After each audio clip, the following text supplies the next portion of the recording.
Hello, everyone, and thank you for tuning into this live stream special. I know it's a sunny day, but if you persevered and stuck and, I don't know, put this in your calendar to tune in, well, I really appreciate it because this one's going to be an interesting one. I'm in central London, but I'm joined here today by an awesome architecture practice in the east of London.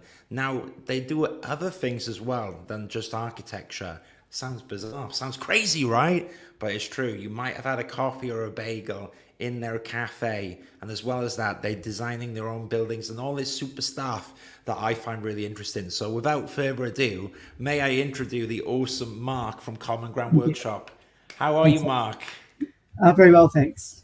Afternoon, Stephen. Yeah, thank you for tuning in. Now, Mark, I can see you in the background there. I can see stuff happening. I can see drawings being clicked away and all this cool stuff. But for anyone that's not met you, Mark, tell me a little bit about who you are and what Common Ground Workshop is.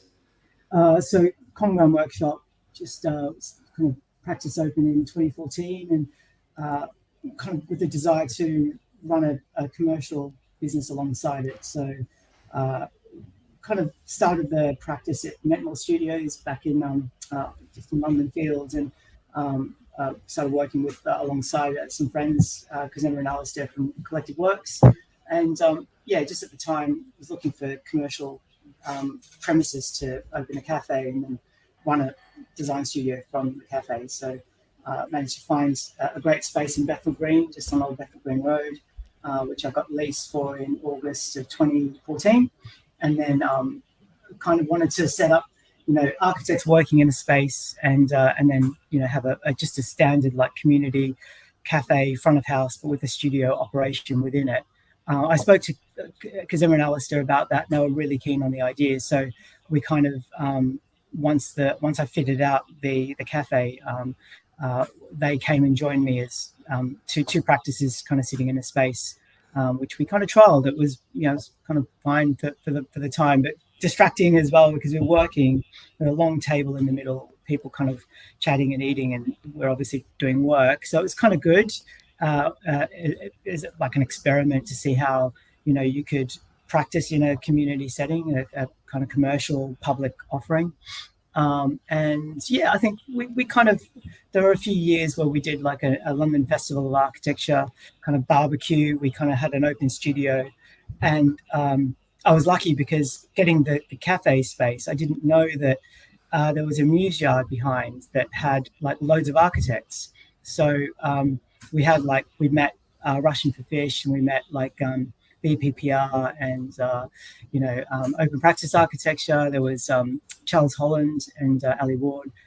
Loads of amazing practices just flanking. DKCM, who's still kind of here. Graham Williamson. Yeah, the list goes on. So we're very, very lucky. We kind of came and opened a cafe flanking a lot of architectural practices. So we're able to kind of host a few LFA events across a few years. And so therefore, like the cafe, it's like seen as a bit more of like an incubator, having us working, having people come in, have meetings, and kind of create like a bit of a creative buzz. But the cafe is called the Common E2, and we are Common Ground Workshop. So we wanted to keep the theme of common, and it's something that I was very kind of passionate about when I opened Common Ground Workshop, that it was a practice that was about people, about our clients, rather than about us per se. So just flip it around a bit. So yeah, amazing. So distance 9 years in, and we as architects kind of use the space as our front of house. We work there. We also have a dedicated space in Durham Yard, which is the space you can see behind. So yeah. Brilliant. I mean, I love it. Now, there are a lot of important questions I have, like including, do I get a discount in the staff in your beautiful cafe after the live stream? But you don't need to answer that right now because it's free. It's free. Is it? Well, let's see how this goes. If you're fed up by the end, who knows? Maybe you won't let me in, but I promise I'll be kind because the stuff is really cool. Now, I'm just wondering, and listen, anyone in the audience, if you want to ask a question on the live stream, you can. But what I'm interested in, Mark, is that architecture practices it's a lot there, isn't it? Even just working on amazing projects is a lot. But I love that you've been entrepreneurial, and I love that you set this up. Can you tell me, did the cafe come after a few Yeah. of the projects along your journey. Do you want to just walk me through a little bit Yeah. of how that came about? So when I started Common Ground Workshop, I had a few kind of residual projects from an old company I was working with, and then won a few jobs along the way. Uh, it's funny because I was busy on those projects, but I'd always wanted to have a cafe. Like I'm from Melbourne, and I when I was studying architecture in Brisbane, I had a lecturer who really promoted the point that as architects we should do more, or we can do more than just work specifically on buildings and spaces in between. Like it's about looking at how your creative kind of ability, both technical creative kind of education, can filter into other means. But a lecturer of mine inspired me to do this a long time ago, say 2000, 2001. I finished Yeah. in 2001. And we were always talking about hybrid businesses. There was an example practice in Melbourne called 6 Degrees that had a very lovely ground floor community cafe in the city and had a practice upstairs. So it's not an original idea, but I really wanted to work on that model. And so I was working on projects, and then when I got the lease, and I had to dive straight in, and we did a bit of co-design with Collective Works. They really helped rationalize and work on the kind of space planning of the cafe. And big ups to Alistair and Kazema for giving us their time. But we did the fit out and commissioned a great designer, industrial designer, who designed a long table, the main table in the middle, before we built that sliding screen that you can see on the side. That was like a 5.5 meter long table on 2 legs. There's a bit of bridge engineering that Jack Snell of Worksmith did for us. So yeah, it was like our point of difference from other cafes. But there is an image that you'll in that image bank from Rory Gardner, where you will. I should have put this in order. So sorry. No, don't worry. This is more of a me thing. So, but my listeners and viewers are used to my chaotic madness. So we'll just go through it manually. If you scroll down, I can point out, but you'll see like Collective Works working in the background. You'll see how the cafe was in 20. This one's cool though. I love your attention to detail. This is Jack Snell again. So we brought him back to build a screen. But if you carry on down a bit more. Going further. Here we go. We're getting there. We're getting there. Look at this quick room though. Look at this bad boy. Our gallery space. We'll talk about that later. Okay, I'll come back. Go on. So, I think these are always. So if you go down a bit more, so this is the cafe, and it's cool. So if you see that image there, you'll see these yellow chairs or kind of 5 workspace desks, and then the very long table in the middle. But the idea, and then the reality, once the cafe got busier and when we started opening up for brunch in the weekends, then the studio space just it doesn't really work as well. And you kind of have to then make amendments and change things. And, then you work on confidential projects and you can't really be in a public space to do that. So there are some I've learned loads of lessons in the last 9 years, but that's our front of house, which looks kind of similar to that now. And not much change, but it was really the workspace component. Beautiful. We've evolved. I love it. It's a good space, and we've kept it as a community asset. We're in Tower Hamlet, so we're suffering a little bit because we can't price our product as much as what our competitors do, but because it is an area where we really do want local community to come and see that we're charging a fair price. So yeah, that's another story, but yeah.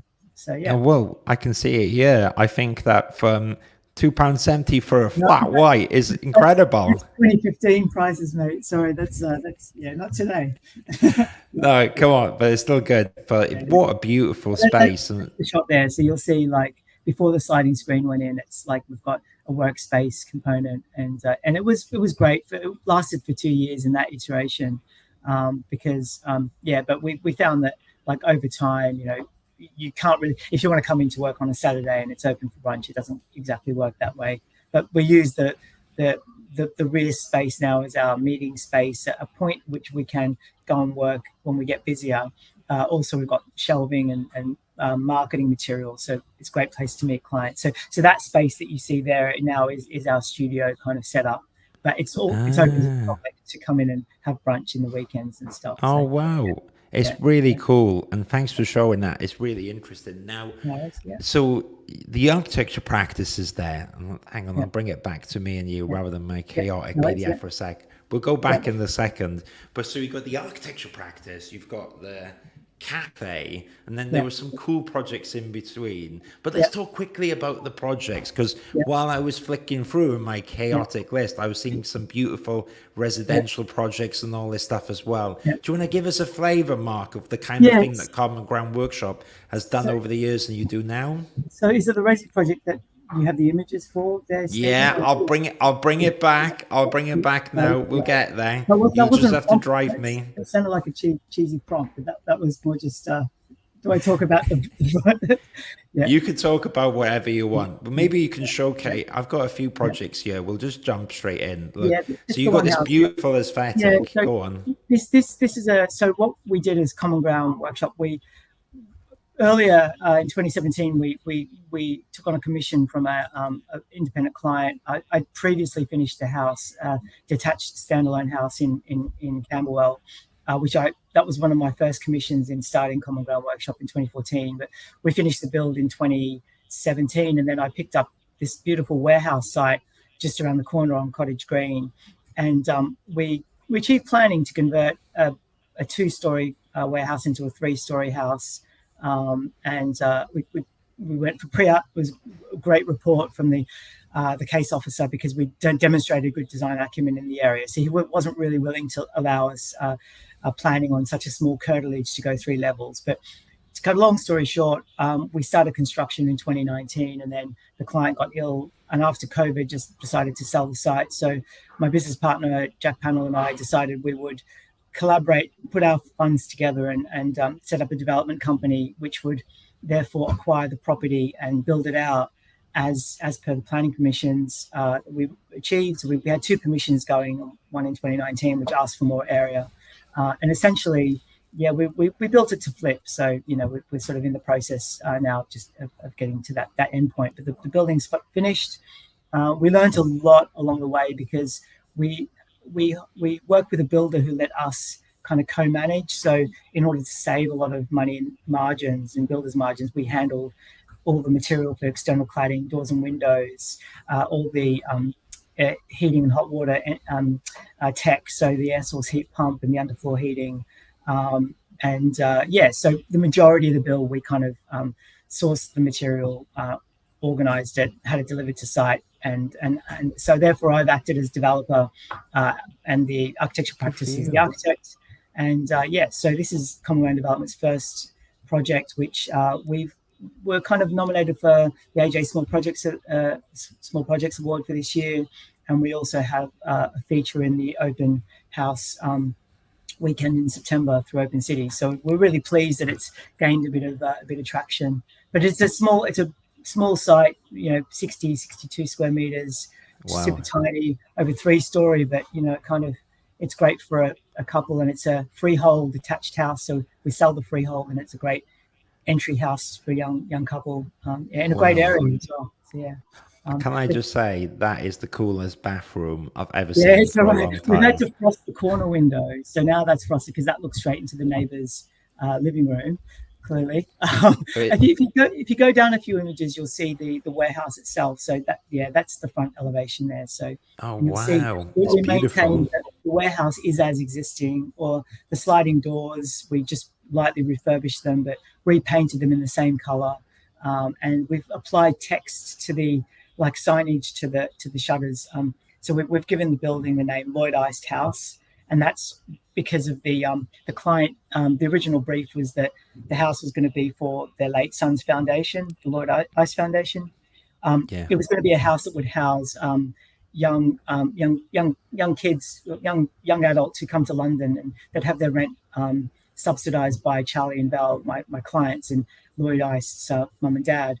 When they sold the project to us, we said, look, it will be on the proviso that your son will have full dedication to Lloyd. So we applied to Southwark Council to get the name and numbering authorised, and we made sure that the house is now officially like Lloyd Iced House.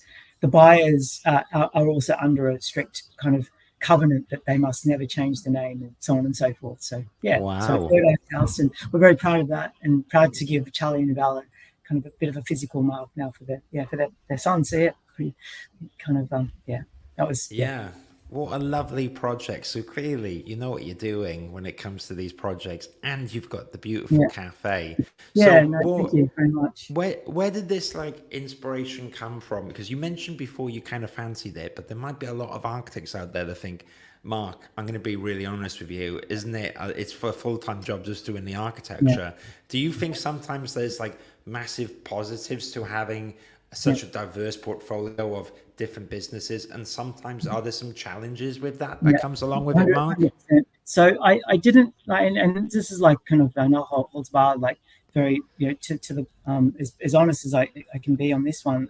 The cafe business is difficult. Like the hospitality industry is something I was never familiar with coming into it. No one told me that I'd be hiring so many people over 9 years. I'm up to employee number 89 My from goodness. 2015, because it's kind of like it's a very demanding job. Like it's not.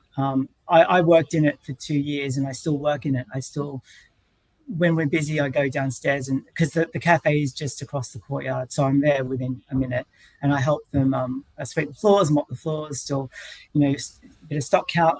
I'm learning how to make coffee. So I had one member of the team just forget to come to work one morning, and I was like, okay, so I really need to know how to make coffee to open by 8 o'clock.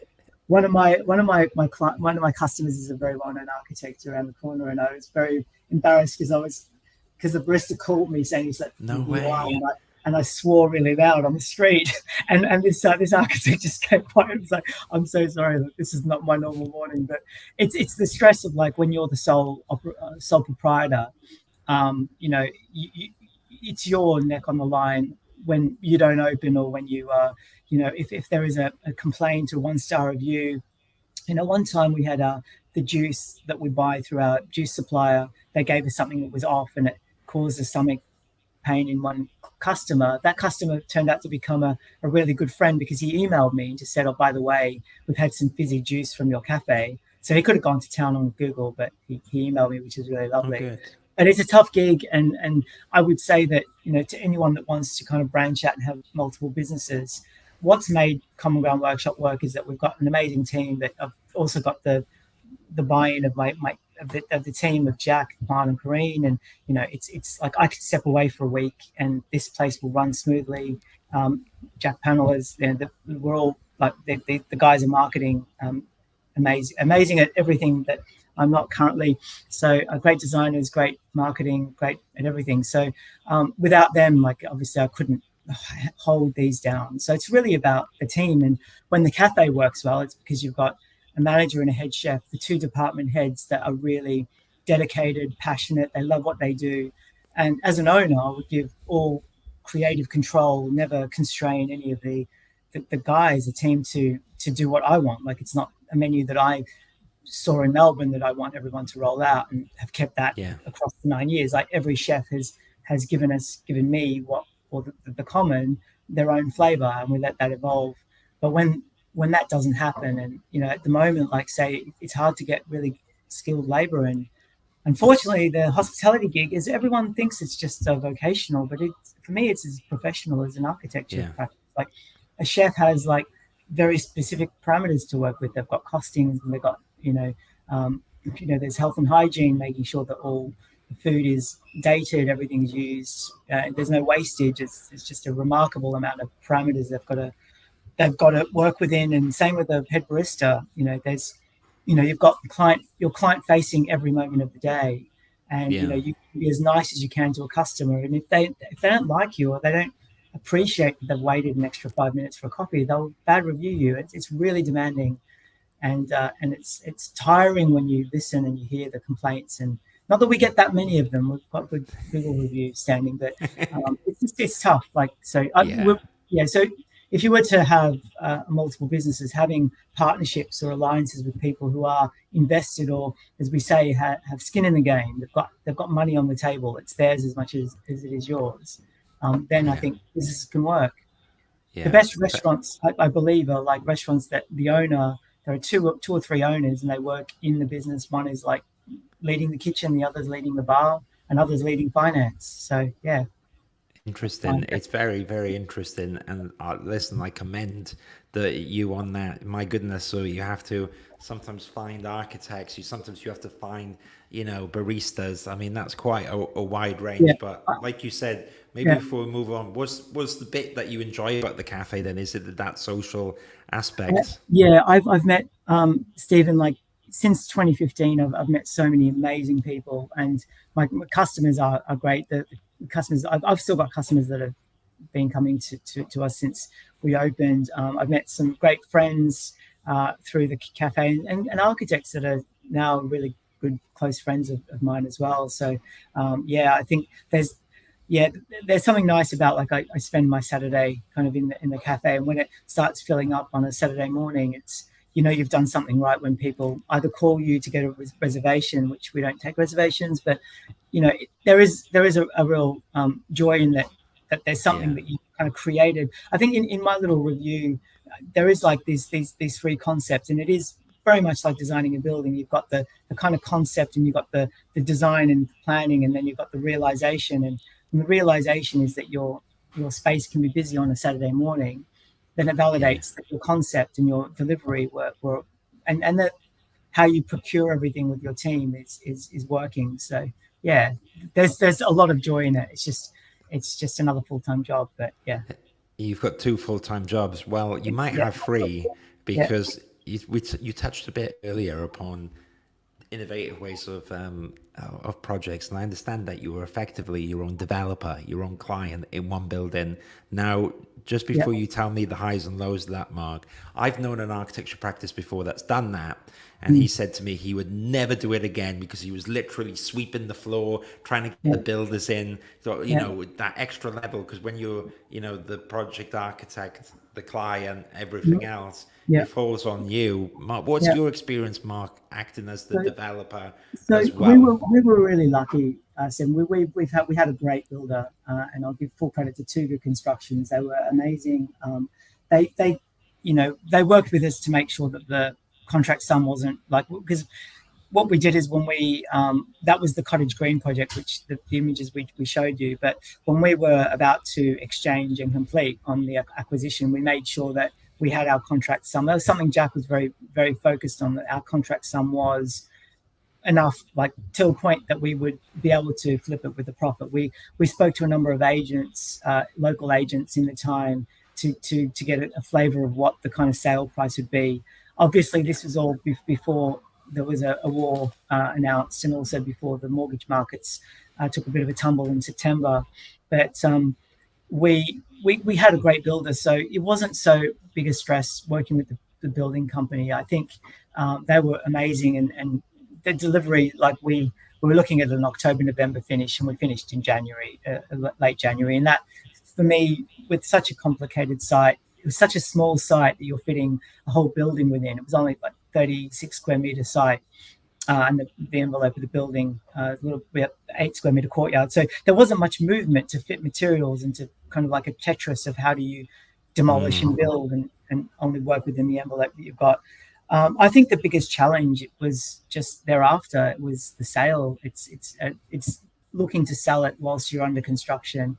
There was a finance model that wasn't particularly reliable for us, because it meant that we had to have the building valued every time we ran out of funds, and then the valuer he was like the Bible. He said it was worth like 200,000, and you only get a percentage of the uplift from the starting position, and that's not a really clever way of getting a building to complete. So we had financing issues and this I've learned like an absolute ton, but we had to look at other streams of financing just to get the builds to a point where the valuer could say it gives it a value where you get enough uplift to keep the building going.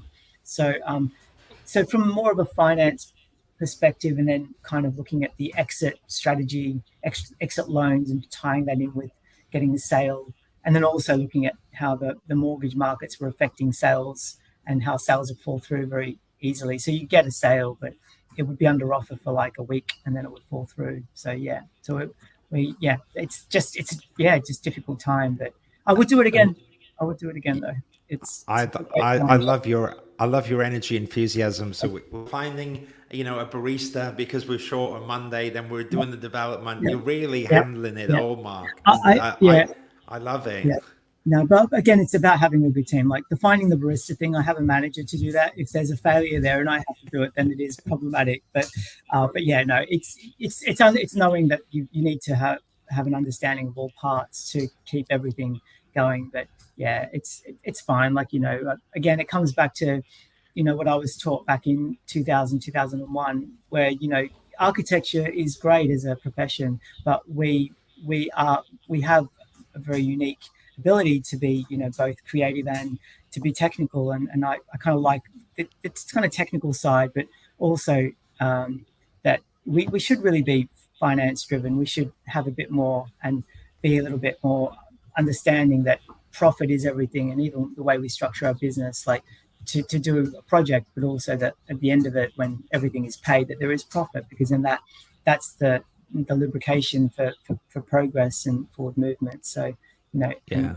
we see everything that way. But the cafe is a bit more like there's money in, money out every day. So you kind of can start to manage it and tabulate and get a structure going, so that you see it.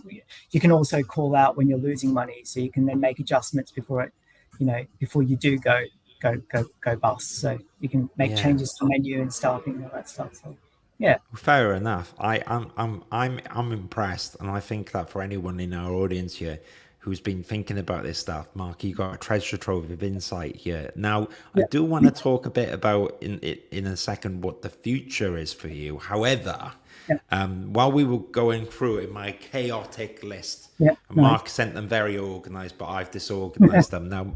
Now, Mark, there was a cool little project, and it might be just quite a nice chilled out moment. If you Yeah. can tell me all about this little one while I just click through. So, What what's about all this? this about then, Mark? So, This, so what we did is my partner is a curator, and we kind of discussed this idea of having a contemporary art space, oh, cool. and so during 2020, Tower Hamlets ripped up the pavement for this low traffic network thing. So Old Bethnal Green Road was closed down, and they built cycle lanes and nice kind of parks and stuff, green space. But in the process, they kind of ripped up a little bit of the ceiling, which is the kind of, there's one side of it, this gallery space, which started like letting in a lot of water, and no one would obviously take ownership on that. So what we did is, I have an amazing electrician friend contact, Sam Stride, and he came up with an idea. We just build a box in a box and waterproof the ceiling of the gallery. Because I Wow. said to him, like, help me build a gallery, and yeah. So over the we were in lockdown, so it was around December 2020 to January 2021. We built a gallery space, which now is called Commonage Projects. It's a project space gallery, and Wow. it's every 6 weeks we've got another show opening up next Friday, the 23rd. But it is it's Seamus reaches out to loads of his contacts. There's a lot. He has a big database of people wanting to exhibit here, but it's a one-person show. So, and Yeah. some of the works are for sale. Like that piece sold for about 12K. So this is My goodness. an artist named Cyan, and really amazing works, all hand embroidered. But yeah, so some works are sold very well, and other pieces are more installation pieces. So the piece that you showed earlier, which has that sepia kind of look, like that was more of an installation, where she changed the lighting character and created more of a kind of an experience within the space. The space is super tiny. It's like not even a quarter of the basement. It's Oh, less than that. So yeah, maybe 1/6 of the basement width and wow. depth. Right? Yeah. It's So amazing. yeah, so it's just at the bottom of the stairs. You come into the cafe, turn the corner. It's kind of open all the time. It's the shows will be promoted through Instagram and on our through flyers on our window. But yeah, it's a good little. That's the piece there. So that obviously Wow. piece isn't for sale, but it's more of a Tammy is the artist, and it was about the experience. You walk into like a bit of a sound tunnel there, and there's some sound coming out of that tube. So yeah, quite nice. It just adds another like dimension to the common, because the Common was always going to be, a bit of a creative cafe space where people come in and can work, and they can eat good food and coffee, and having a studio component and a gallery component started to make a bit more sense. So I love it's just it. yeah. I love it. It's like the crystal maze, isn't it? You go through This it. one was, yeah, You exactly. get transported into the Aztec world, Amazing. But Yeah, it shows to me how innovative you can be with the smaller yeah, spaces. right, yeah, And again, I think that's the classic case of how, as an architect, you can view things differently yeah, rather than it exactly. just Yeah, being like a little hole in the ground. You're like, yeah, well, we'll make it a beautiful for little sure. space that Yeah, where no, for sure. the community can jump into as well, Yeah. you know? Yeah, and what's great is Bethnal Green is a real melting pot, Stephen. Like, as I said, like, the people I met through the Common, like, I just a little anecdote. Like, I met this guy, and he came in when we were building, and building a long table. I was there every day with Jack Snell, and Dinko, who was the builder who did my basement. But um, uh, met this guy, and his name's Marcus Lyle, and he's like promoted himself as an architect, great. And then like through the summer of 2015, he's coming in more and more with more and more people, and I'm like, I meet his business partner Adam Smith. I'm like, so what do you guys do? Like, how do you now have like 12 people, 15 people? Now you've got 20 people. And they were supporting us every day, buying loads of lunch and stuff. And he's like, "Oh, we're working we're working on the Chemical Brothers visual show for Wow. Glastonbury." I'm like, uh, obviously expletive. How does this happen? It's like, well, we've known Tom and Ed since we were young, and we do all of their visuals. And like, you're joking? So that all comes out of your studio in Bethnal Green, and there you go. So yeah, and then I said, "Oh, can you bring one of them for a meeting?" So they didn't announce it, but they brought Tom Rawlins over for a meeting. So clearly, you can't make a big deal Cool. about it, but it's kind of nice. Like, so we've had great people who work in the area. There's loads of like creative people, and then you've got, it's always been filmed. So sometimes you get like famous people. Like we had Joan Collins come in for lunch twice with her entourage, and you can't say Wow. anything, no tweeting about it, full No. NDAs. But it's kind of nice because she did a scene on Ken Robert Street. So yeah, the cafe's in a real buzz of creativity. It's really exciting, and there's a great community of people who've grown up here, and Yeah. they've got great stories. So we want to. The cafe needs to be. It's very much about we don't want to be seen as like that typical hipster plywood benches, filament bowls, which it does look like that, but we're trying to make it very much more community focused, and I'm really glad that we do get a good slice of the people who grew up in Bethnal Green coming to us as well. So yeah, that's a Yeah. great. Yeah, It's super exciting. Now, I did say I'll talk about the future, and I yeah, will. However, I yeah, just wanted to quickly touch upon, because in the background you mentioned you got a cool team and they're really yeah, smart, and that's a clever thing, isn't it? Because yeah, I'm a yeah, business owner as well. You want to surround yourself by yeah, people who are talented and yeah. often better than me at certain things. But Better tell than me you, about yeah. yourself in the practice now, Mark. What's it like to work in your studio? What kind of projects you work on? What's a typical day for your team there? Yes, As long as they don't get pulled in the cafe, what's a yeah, typical yeah. architecture I, day? I get pulled in a lot, and that's quite, it's not great because I'm not giving 100% of my time here. I'm trying to get the cafe like running on its own. So I've just done another hire, which is an ex member of my team, who I brought her back, and so hopefully with two great managers, we can get this thing moving without my intervention. But at the average day, like the practice is works between commercial residential work. We were very lucky that in 2017-18 we got an opportunity to do an independent cafe in Royal Wharf, and then that led us Oh to wow! a project manager for Ballymore, and also the marketing manager. So out of that little cafe, and the work that Juan, my colleague, did in terms of design and great visuals, the project manager was really excited that he'd finally met an architectural practice taking on a small retail site in a Ballymore development. We actually were adhering to their rules and regulations on licenses to alter and agreements for lease.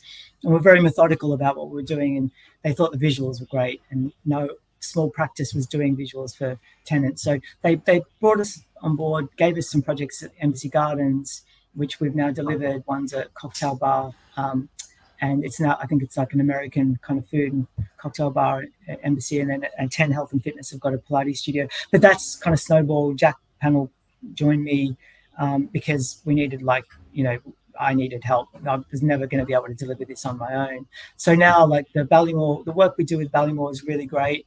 They're an amazing client. We've got a great project management team. I've got an amazing client within Ballymore, and we, you know, we're very, very grateful for that connection. That's kept us busy. And you know, we've just completed a project at London City Island, which is called Nebula. It's a pizza and cocktail bar, and there's three sites that will start construction at Good Luck Hope. And so it's great having the commercial element, but you know, the practice still consults with independent clients on housing and housing refurbishments, and obviously there's the development, which is now yielding some more inquiries on small space and site acquisitions, and trying to do more front end projects, delivering full houses on small sites, and navigating like planning control on that. So Resi, but we will kind of be happy to tackle any kind of any aspects, like, you know, we're, as I said, we're pretty nimble, and there's a good degree of creativity here. So yeah, it's great. I love it. And while some of our listeners might be running their own practices, a lot of our listeners that I know are either part twos or recently qualified and stuff. Yeah. And maybe what would be cool is, I'd love to hear your thoughts on, like, because you probably, as the business owner, you see a lot of applications come in, some amazing, some not as good as the amazing ones and all that stuff. But I was just wondering what resonates towards you when you see an application, or is there tips for anyone that you would give to them if they were to make an application to yourself or a similar kind of practice? Like, what sticks out in your mind as things that people should do, or maybe people shouldn't do in a job application? It's really funny, Stephen, that you said that we get more applications that are absolutely amazing than not. I think we've had even just recently, where university is nearly finishing, and we've had like 5 applications come in that are just brilliant. Wow. You know, compared to where I was when I was in my final year of uni in 2001, you know, not really using a lot of 3D modeling software, and it's really, really difficult because, you know, as a small practice that we are, like, we're really working hard to increase the volume of projects so we can actually, you know, make another 2 hires, because we feel that the team now, like, everyone's elevating up, and getting to, like, you know, that associate level, bringing work in. And so I think, like, at the moment I couldn't give any advice on how to make a CV work really well for us, because everyone's killing it. The students are, like, you know, we've met quite a few. Even last year there were a few from the LSA, for example, that are very technically minded, like construction detailing, very well resolved, like great ideas, amazing visuals. I maybe my business partner could be a bit more critical, but I don't know. I think that everything I see, I'm really impressed with. I think when you join a practice, like, you know, even like when, like, Juan came to join me in 2017 as a barista. He came as actually funny. So he came to have a job as a barista.